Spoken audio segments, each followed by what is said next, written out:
Okay. Great. Looks like I am live. Awesome. So, yeah, as usual, we'll just wait few more minutes before everyone joins in and we'll get started.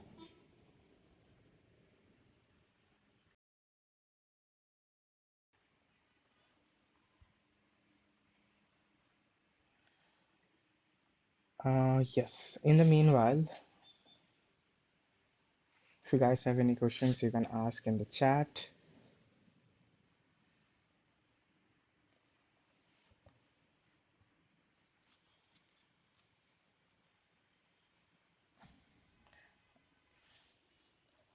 So, just to recap, yesterday we did a session on JavaScript where we learned the basics of it from, variables, control flow, functions, objects, and arrays. If you have any doubts respect to that, you can also ask that. Um, I'll help you out. As well as that, I request you to join the workshop from app.duolearn.tech, uh, to which you'll be able to attempt the courses and get the Duolearn kit if you're the top uh, person to answer all the questions.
Okay, let's get started. I'm going to start sharing my screen. Okay, wonderful. And yeah, we're building a Discord bot. Welcome back, everyone. Today is the second day of building a Discord bot, two of third. And in this session, we're going to explore Node.js. So, uh, to recap again, in the first day we learned the JavaScript, and today we're going to explore Node.js. Okay. Now let's start by addressing the very first question as to what exactly is Node.js, right? So, people often get confused or even state that Node.js is a framework or a language, right? It's neither of those, okay? To make you understand what I mean that, let's define the terms framework and language, right? So a language is basically a way you communicate to the machine, right? It's a specification or it has its own syntax and stuff through which you can communicate, right? Well, Node.js is not that because what it uses is basically JavaScript itself. So it's not in another programming language. Then people say that it is a framework, right? So framework is something that is comes with a lot of things on it, right? It comes with a bunch of things that you will most likely need to build anything. It comes with a lot of building blocks that you can use. So if you were building a website, a framework would come up with some sort of things like easy components or stuff like that that you can usually put together and build a website. You can think framework in a way like that. Okay, so framework is something you use to build on top of it. Okay, so then what exactly is Node.js, right? So Node.js is something that we call a runtime environment. Okay, what does it runtime environment mean? So it basically means an environment in which your programming language runs on. Okay. Um, so generally speaking, JavaScript runs in the browser, right? So that's what we learned in the first session. What happens is whenever you enter a website, right, any website, the website is going to send to your browser a bunch of JavaScript files, right? And those JavaScript files are going to execute it in your browser. Now that's one environment, right? That's one environment where your browser gets executed. This environment, however, is very restricted. Okay, it cannot do a lot of things such as accessing the file system or accessing the hardware without your permission. And even with your permission, it has only a limited things to do. The reason the browser has these limitations is that they cannot let all of these websites access all of your core machine, right? Imagine all of a sudden your program can any website you visit can turn off your computer directly or turn your camera automatically, right? These are the things that can happen if the JavaScript is not contained or have access to the machine, right? So that's why JavaScript inside the browser has very limitations. So that's one of environment in which JavaScript runs, right? And these are called JavaScript engines. Every um, browser they have their own JavaScript engine. Why do they have that, right? So that's where we have something called ECMAScript. ECMAScript is basically a specification or a body that governs how every browser, every how should they build their engine. That's basically what uh, ECMAScript is. And ECMAScript is a specification for JavaScript. And using that ECMAScript, all the browsers will build their own JavaScript engines based on how JavaScript should work, right? So yeah, you can also think of ECMAScript as a blueprint on how JavaScript should work and how engines should implement it. So again, now what Node.js means is that it's a runtime environment. So we cannot run JavaScript outside the browser, right? It has very limited capabilities inside the browser. So what this person, Ryan Dahl, did is he created something called Node.js. So he is the creator of Node.js. What he did is he took a JavaScript engine, a popular JavaScript engine which is called V8. V8 is a JavaScript engine used by Google Chrome, Brave browsers. He took that and put it inside he packed it inside a C++ program and called it Node. What now happens is that with this environment, this C++ environment, now the JavaScript that runs inside that has access to bunch of things which is not possible in the browser. Okay, that's what this Node.js does, right? It gives extreme power to JavaScript developers that they can access a bunch of things that now is possible, which was not possible earlier. So with help of Node.js, we can now build web servers, streaming clients or streaming servers, real-time applications, and a lot more things that we can build now with Node.js. Okay. Um, yeah. So that's about runtime environment, guys. So let's see also who uses Node.js, right? So Node.js is used by many companies. If you just Google who uses Node.js, you will see a bunch of companies that use Node.js in one way or another in their company. Okay, so you have these top companies that use Node.js in their total ecosystem. Okay, and may I also point out that this creation of Node.js marked a pivotal history or pivotal point in the history of web development. It gave so much power to developers who can now do so much more with JavaScript. Hmm. Everything changed once JavaScript was introduced.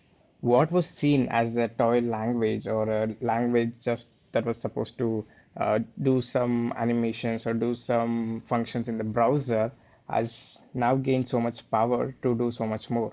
So that's what happened after Node.js, right? That happened in around 2008, right? Um, so let's also dig in a little bit into the story of why Ryan Doll came up with it. So there's a little bit of backstory to it. So web servers, as you know, are responsible for serving you websites or serving you any kind of files or any kind of information you need over the internet. So earlier web servers, what used to happen is, let's say a lot of load has come to the web server, right? I'm not talking about 10 or 20 hundreds or something like it, tens of thousands of requests, right? And all of them are requesting to access some file or something in the database. So what happens here is these web servers would block the incoming requests while they were processing the request itself, previous request. So this, because since you can also do more. So what happens with Node.js is, I'll paint this, okay? So let's say you have a server that is written in Node.js, okay? And this is you, client. As a web browser, you're using this. And you're requesting something called this, okay? A file called movie MP4.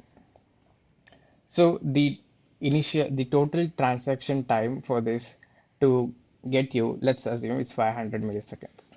Okay. And the Node.js server that you have written will take 450 milliseconds to fetch it. Okay. And the rest of the 50 milliseconds it takes it to send back.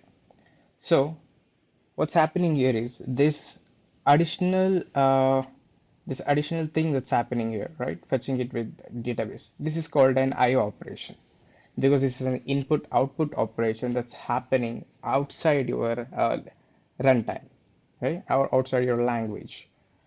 So this puts up a blocking interface. Okay, once when it is fetching this will not be able to access or accept more requests coming from other people. So what happened in Node.js is this request would be put in something called an event loop. Okay, when something's in event loop, and once the database fetching has happened, it will again revert back into the server. Okay, so it would be like somewhere uh, like here. Okay, so it would put this in the event queue there whatever should happen after the DBS fetching, and once it's fetched, it'll send it back to our Node.js or the main control flow, okay? And from there, we'll send it back to the client. So the advantage is while this 400 milliseconds is happening, the language can still accept more requests and keep putting it on the event loop, okay, or in this queue. So that's how this behaves different and even makes it feel like it's doing some sort of multi-threaded language, right? While it's not. It's happening because it has an event queue.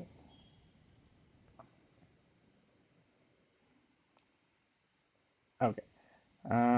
Cool. So that's a little bit about Node.js and how why it was created and how it works in a little bit of overview. So to get started, I hope you guys have Node.js installed.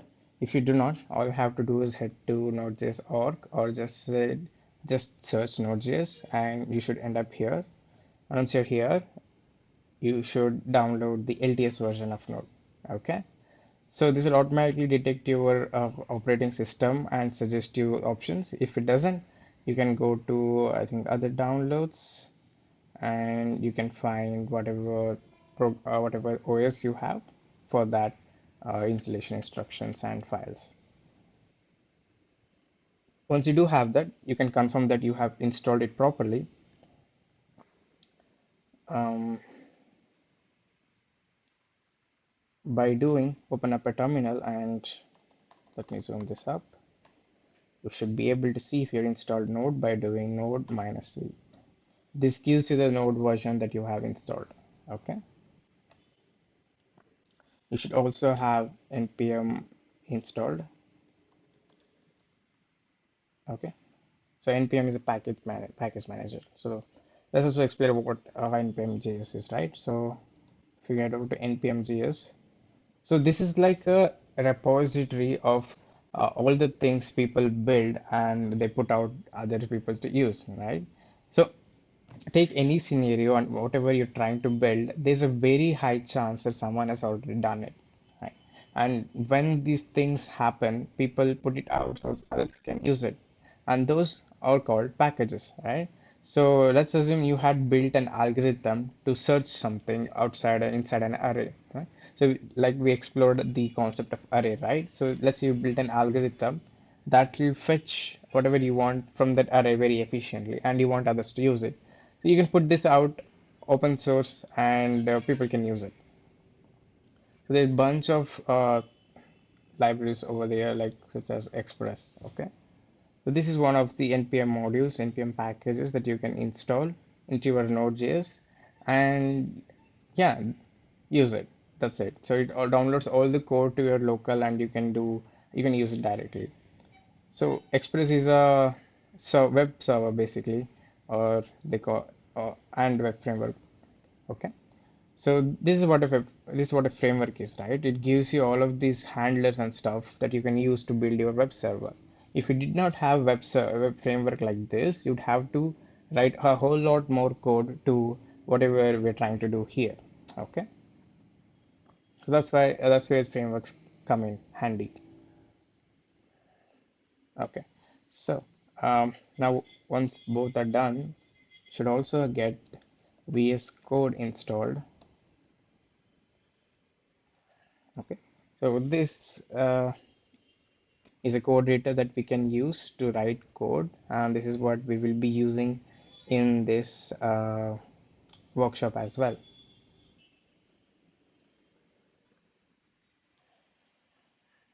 Okay, now let's get back to the terminal. So I'm just going to head to workshops directory. So this is where I keep all the code that I do in workshops. And in here, I'm going to create a new folder. So in Bash, you can use mkdir to create a folder. So just call it node demo. Okay, and let's go inside node demo. Okay, so now I'm inside node demo folder. So to start a Node.js project, there is a command called npm init. Okay, what this does is it initializes a Node.js project for us to work on. So I'll just press enter. It asks us package name. I'll say demo server version. We can keep it anything you want. Description if necessary. Note that all of these things are completely optional. Entry point, this is very common that you need an entry point. So an entry point is basically a file that your package registry recognizes that has the starting point of your project in a way. So everything that you write will have to initially be used somewhere, right? So index.js is one file where everything is used directly or indirectly of your code base. Just command, no, not needed. Git repository. If you have a Git repository setup, you can specify the URL here. Keywords, do you want any keywords associated with this package? No. Author, no. So yeah, that's it. So this created a little bit, this will about to create this one. Okay. It's like a metadata about our project. It's asking, is this okay? I'll press enter and done. So what just happened here is if I try to list the files, I have a file called package.json. So this is just what we saw here. All of this inside package.json. So if I do cat on it, I get the content of it. Okay, cool. So let's create a file called index.js. So this is where we will write all for Node.js code for this workshop.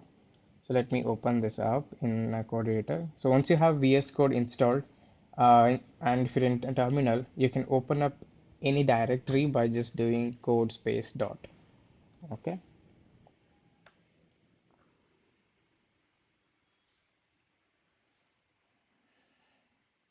Okay. So we're here now. I'll zoom this in a little bit. Cool.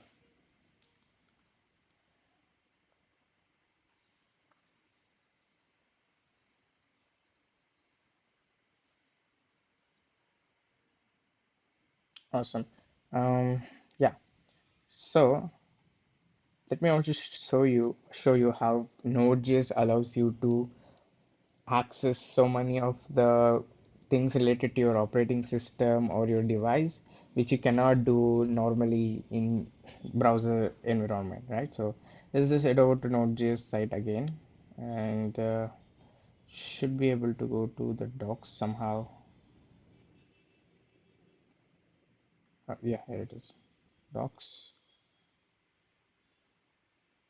API reference documentation, and here you can see all of these are small libraries that let you access the operating system, right? So, for example, we have something called OS. Okay, so OS has some things like you can get how many CPUs you have, or how much free memory you have, what's the host name, a lot more things, right? These are things that are not available to the JavaScript that runs inside the browser. So this is what big difference between these two. Okay, running JavaScript in the browser and running JavaScript in the Node.js. The huge difference is the things that you can access. Okay, so we'll just try to use one of these and see if it works. Okay, so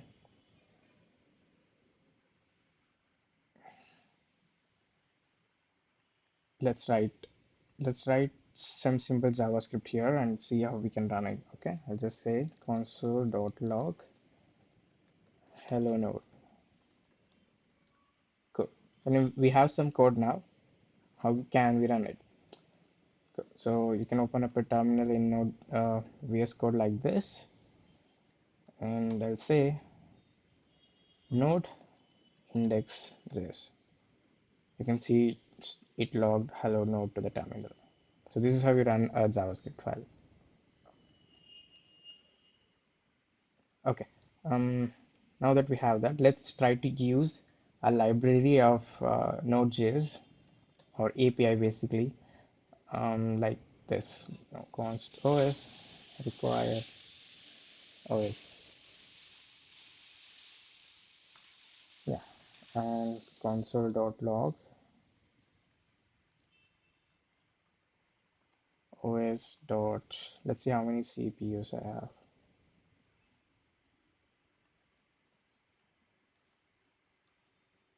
It's a function. Yeah.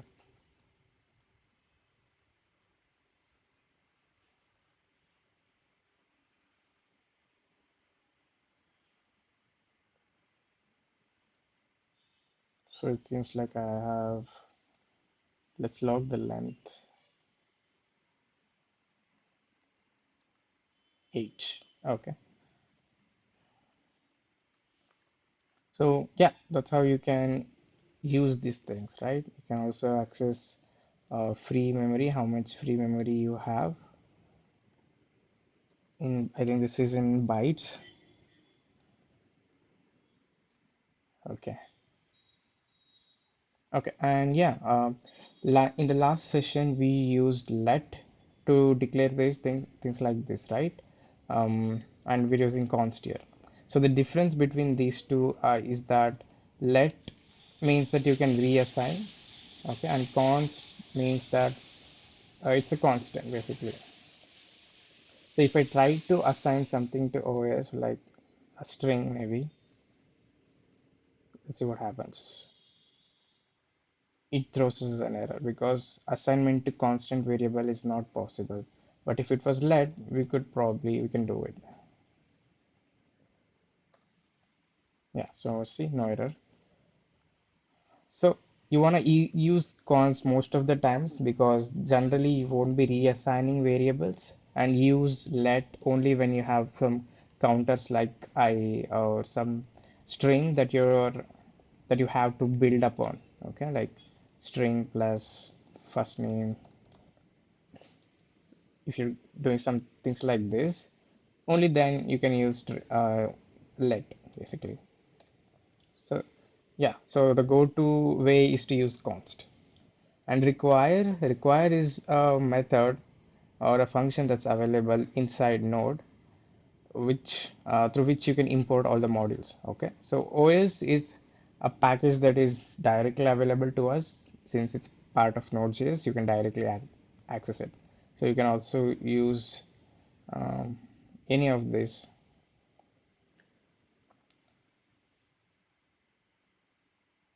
Okay, any of these modules directly. Okay, now let's try to use something that is not part of Node.js.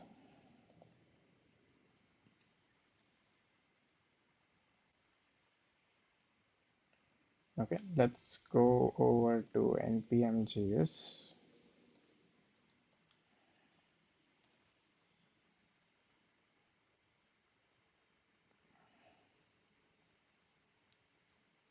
We will install Express.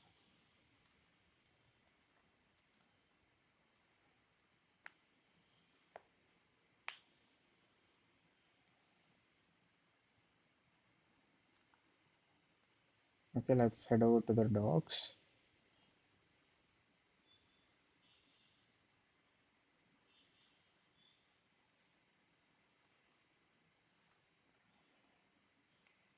So what we're going to build is something called an API, okay, or a REST API. So APIs are basically a layer between someone who is requesting data and the data. Okay, so it acts as a middleman to get the person what they want from your database or from your files to the person. The reason we need to use this is because we cannot give them direct access to these things, right? We have to see what they're accessing is it in proper format, or is this person our actual user authenticated? Do they have permissions?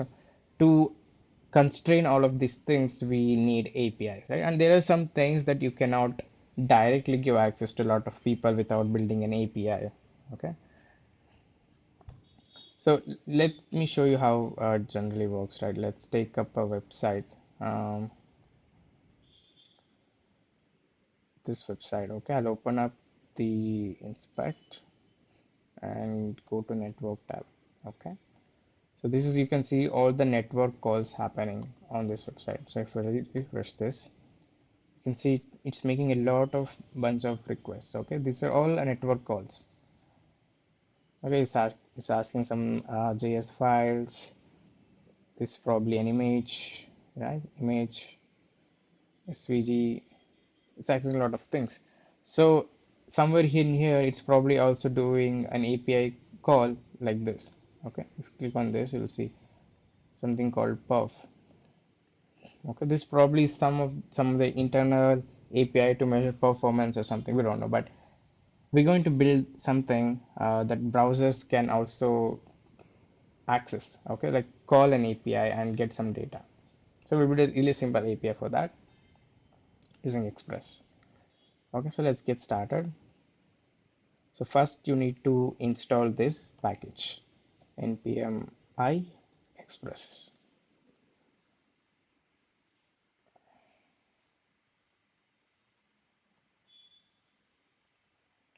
Okay, let's take a small quiz. if we move on. It's time.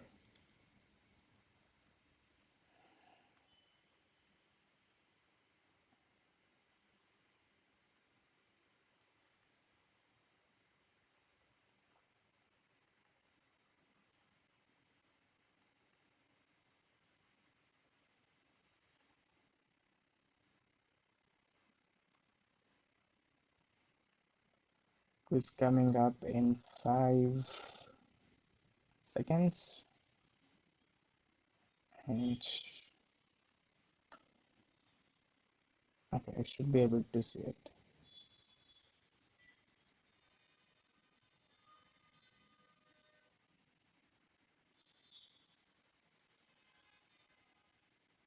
Okay, okay, wait. Mm,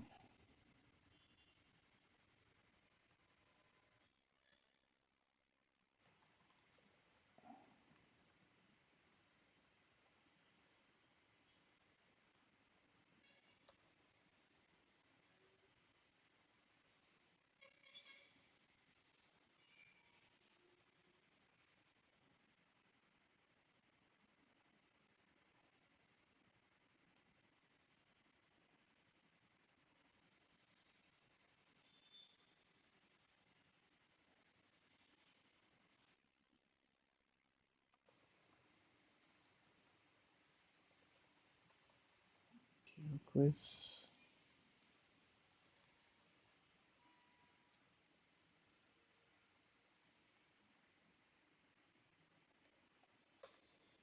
Okay, the quiz is live now.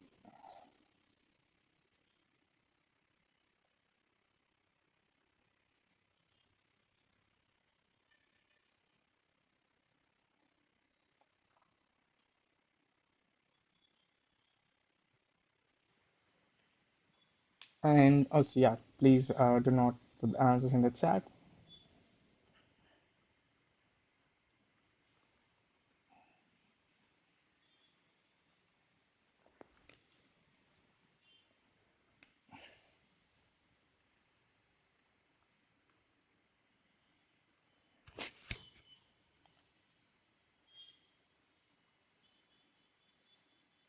Quiz disappears.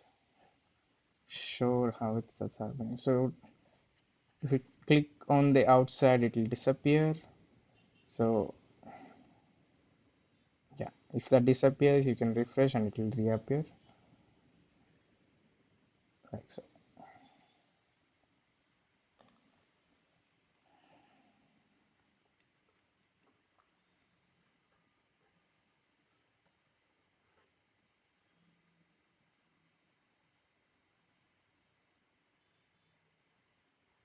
Oh, is this thing already attempted? Probably because you did attempt it in the last series of workshop. It was the same question.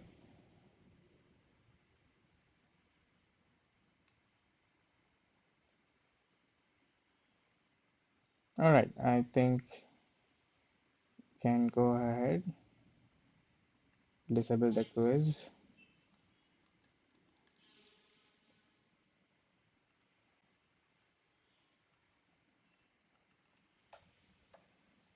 Okay,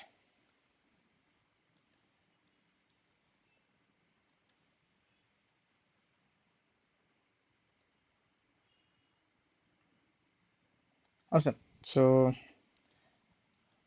let's let's see. Okay, how are we going to use Express? So so take any web server or any website. It has these parts, right? So Express.js is here, and if I click on getting started installing, it goes to this path. Okay, so we can develop our web server or our API such that on particular paths you can get some specific information. Okay, so let's start that. First, we will need to import the Express, require Express. Let's keep OS as well. Let's build a simple app that gives information about the operating system. Express. Cool. Should be You can create an Express app by doing const app calls Express. Call this function, it creates an Express application. Okay. So what you need to do is apt.get. Okay. Now get is the default request that is made to any URL whenever you open that in a browser. Okay, so for making any network call or any HTTP calls, you can specify these methods, right? What kind of method are you doing? And the most common ones are get, post, put, delete, and post. These have their own meanings, as in get generally means that getting some information, put means adding a record, post, updating the record, delete means deleting a record or deleting anything. So we associated these methods to do specific things. Obviously, it doesn't mean you can create some stuff in a get request, right? That's totally technically possible, but the conventions is that you should not do that. So if you try to doing anything you want in any requests, it, people will start getting confused about how your API works, right? And they'll have trouble understanding it. So if you keep all of these things separated in separate methods, right? Adding, let's say it's an API that adds books to a library. You want the only the post request to add a book to your library, okay? So let's say, or just do app.get slash. So this means the route of the root, a root route, which means the default path when you open up anything. And to this we have to give in a handler, okay? So I'll write a function here, which is going to be our handler. And it receives two things, right? The request and the response. The request will have all the information about the request, such as who's making the request, what's their IP address, and what are they trying to request, a bunch of other things. So I'm just going to console log the request. Okay, I'm going to pass this handler to here. Okay, now that we have defined what should happen on our route path, we now have to make sure our app gets started. So we can do app.listen. Then you have to specify a port number. I'm going to specify 5005. You can also specify a callback. Okay, but yeah, let's just keep this like this and see what happens when we run this. Node index.js. Okay, I think our server is now running. Let's access 5005. Okay, so in order to access that, you can do localhost 5005.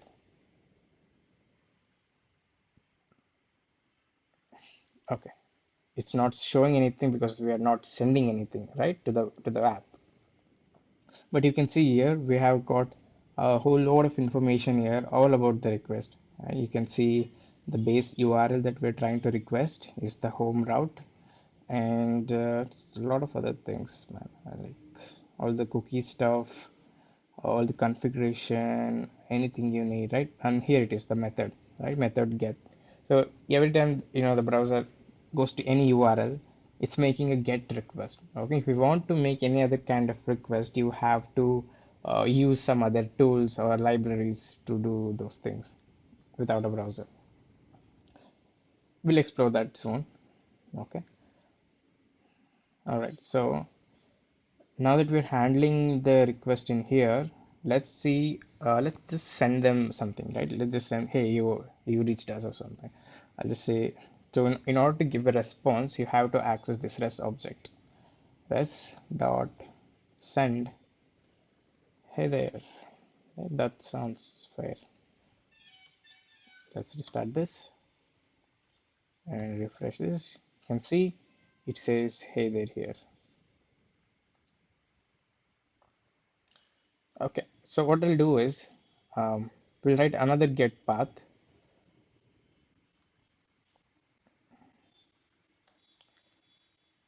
that will give us the number of CPUs we have. Okay, we'll just call it CPUs. request.res. So this is called an arrow function. Okay. This is exactly like this, but instead of us defining every single function here and then passing it, we can also call also like specify the function like an arrow function and use whatever we did here over here as well. So we'll just send number of CPUs is we have to do OS CPUs dot length. Done. Now let's restart it. We have to go to slash CPUs. Okay, let's do that. Great. So you can see we have number of CPUs is 8.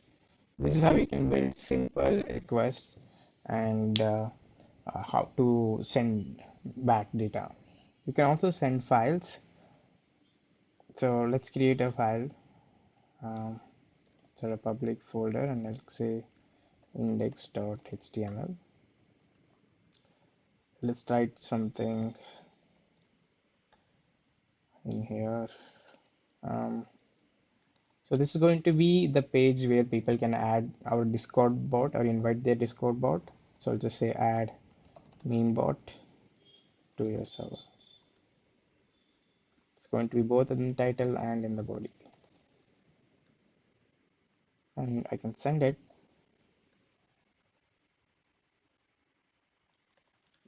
Res res.send file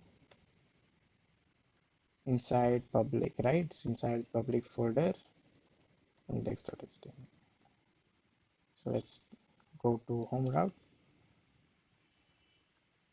We have to restart the server.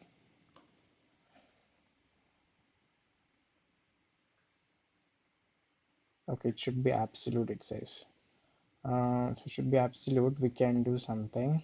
So there is something called dir new, which is like a global variable.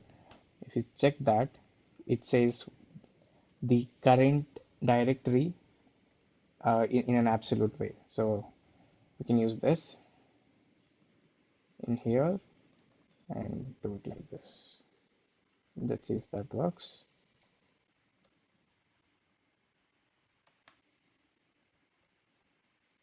Okay, so we got our HTML file here. So there is a better way to serve static content in Express.js. So it's called defining your static directory where you're going to serve just HTML, CSS and stuff. So let's see how we can do that. Serving static files in Express.js.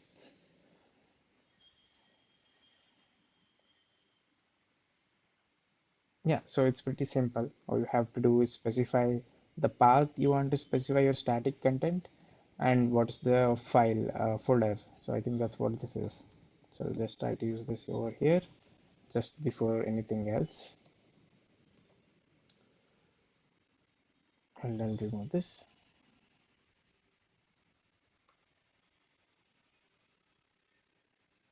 Yep, so it still works. And let's see if slash CPUs also works. Okay, that also works.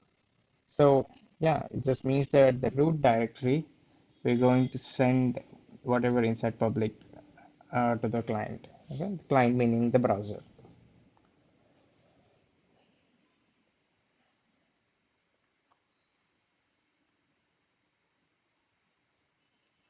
Okay, so now I'll also show you how you can access something called URL parameters. Okay, so you might have noticed a bunch of times when you click links, sometimes go to these links and it has this huge URL, right? All of this data in it. So how can we access that? Okay, there's a way we can easily access this. These frameworks have methods that we can use that we can easily access these things. Okay, if you did not have a framework, what you'd have to do is you have to pass this entire thing, pass this whole string, and break it down into different parameters. So how this works is you have so when you decide you want to give parameters that you want to pass into a request, you have to do is to put question mark like this, and you have to give the parameter name. Okay, I'll just say parameter is CPU. Now there's a way we can access what the user is trying to request. Okay, in here, he's trying to request a parameter called CPUs. So we can check that out. Come here, I'm just going to log this. Okay, request dot parents. Let's see what we get.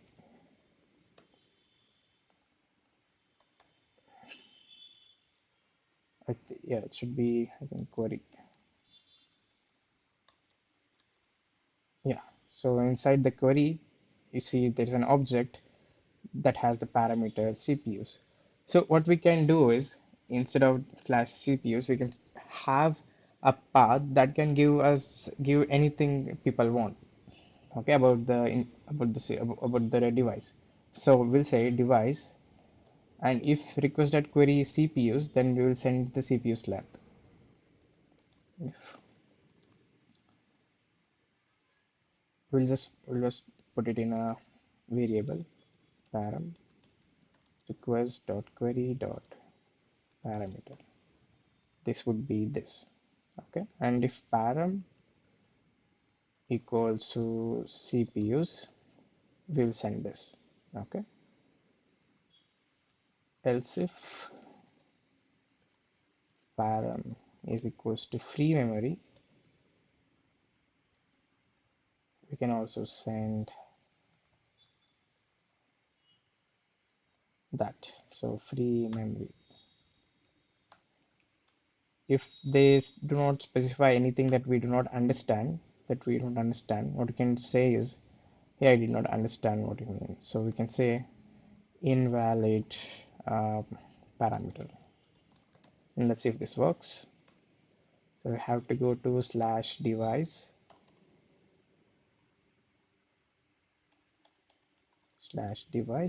parameter CPUs. We get the number of CPUs. Let's see free space mem. Okay, that will be problematic, I think. Okay, it converted into basically URL encoding and a number of CPUs. Okay, we didn't change this since, so should be free memory.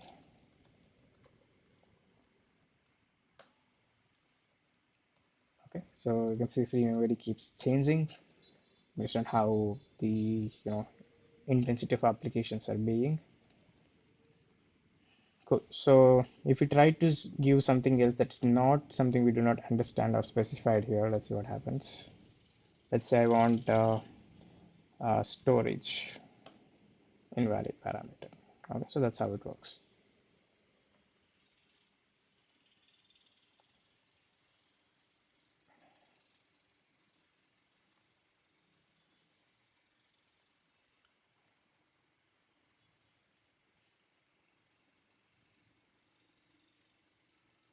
Okay, so what else we can do with this, right?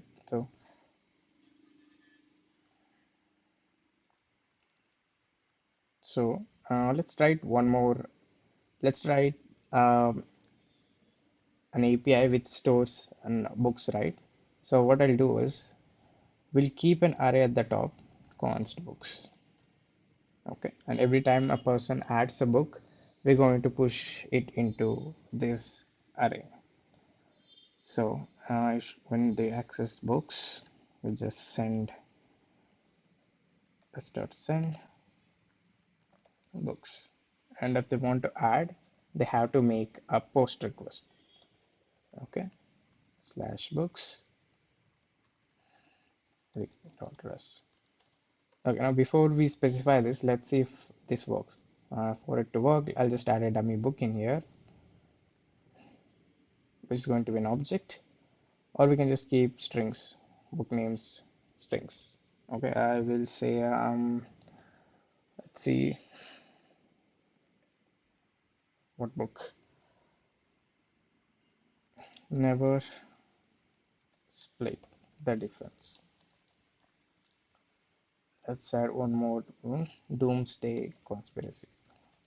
We have two books in here in our array, and when we do a get request to our books, we should be able to get these books in an array. Okay, so we'll do slash books.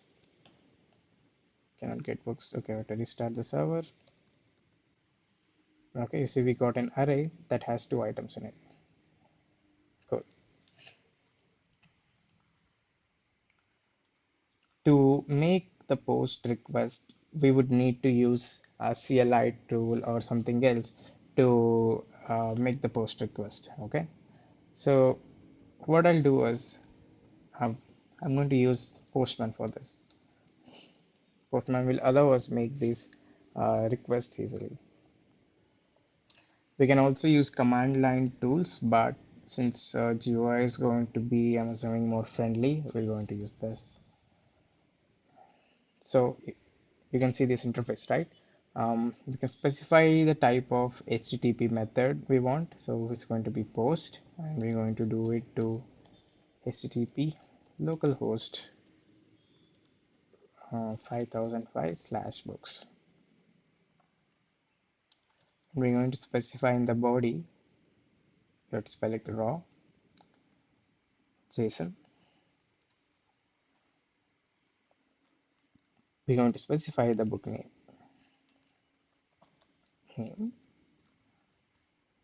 Yeah, let's see the fifth principle. Okay, now let's try to log if you're able to get this request body. Okay,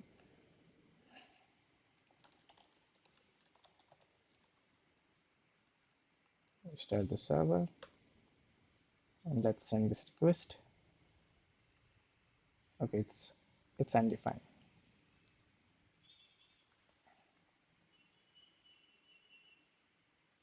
Let's see if form data works.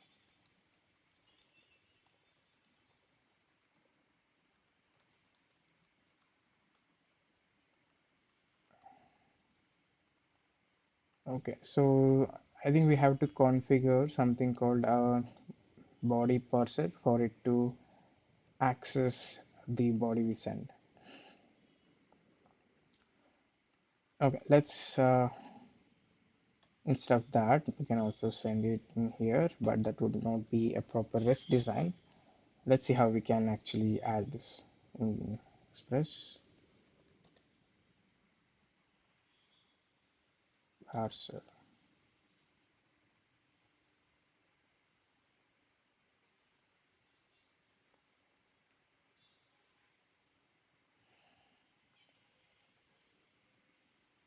Express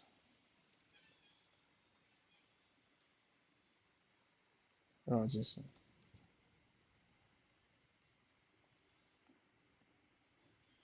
So we have to use this.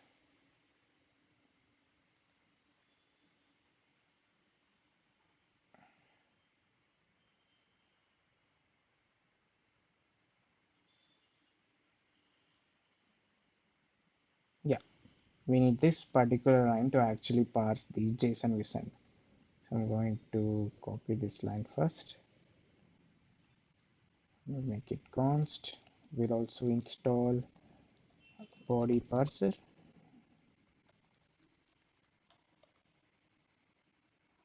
And then we'll use the middleware. So middlewares are basically something that will run on every request, and then based on the logic these functions use, that will be executed on every request. So body parser dot JSON.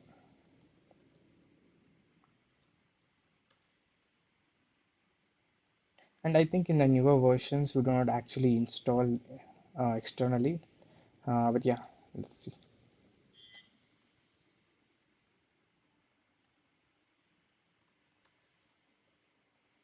Name fifth principle. Yep, so we got it. Name is the fifth principle. So what we have to do is um, add it to our books in here and get it out. So we'll say books dot push Request.body.name. So again, we could have actually used the query itself. We could have sent it in the URL, but this is just a convention in REST APIs. So this method of building APIs where you have to do REST, post, get information, get, and add information in post. These are all REST specifications. Okay, and that's what generally is followed. And for that reason, this will be inside a request body. And another reason is when something is inside a request body, it can be encrypted as well. Okay, it will not be very directly visible in the request URL itself. Okay, so once we push that, let's return the all the books we have. Return rest.send books.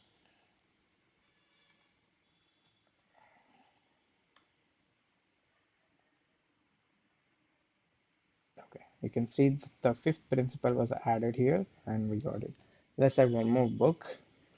Um, where in that? Let's add the hard things about the hard things.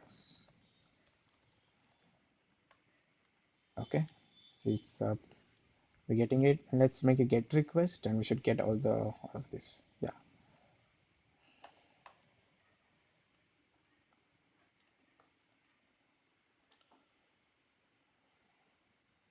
Okay.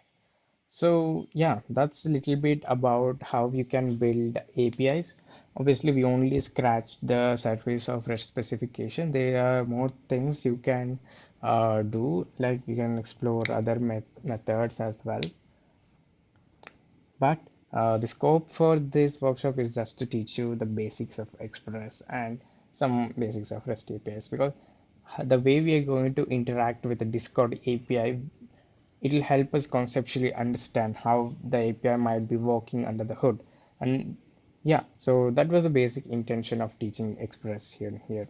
And yeah, Node.js we obviously need it to basically specify how our Discord bot should interact whenever a message has been given to it or sent to it. Okay, so with that, uh, we have covered everything we had to for this one, and I'm going to share you the attendance link.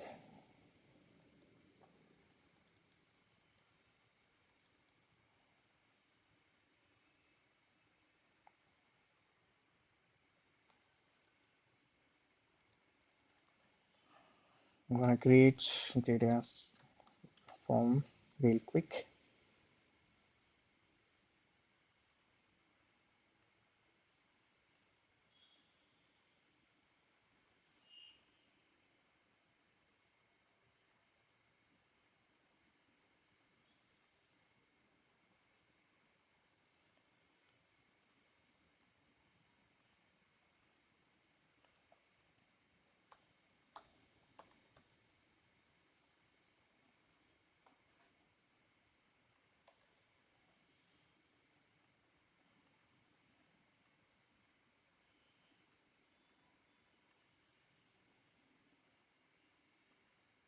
Okay, the form has been created. I'm sharing it.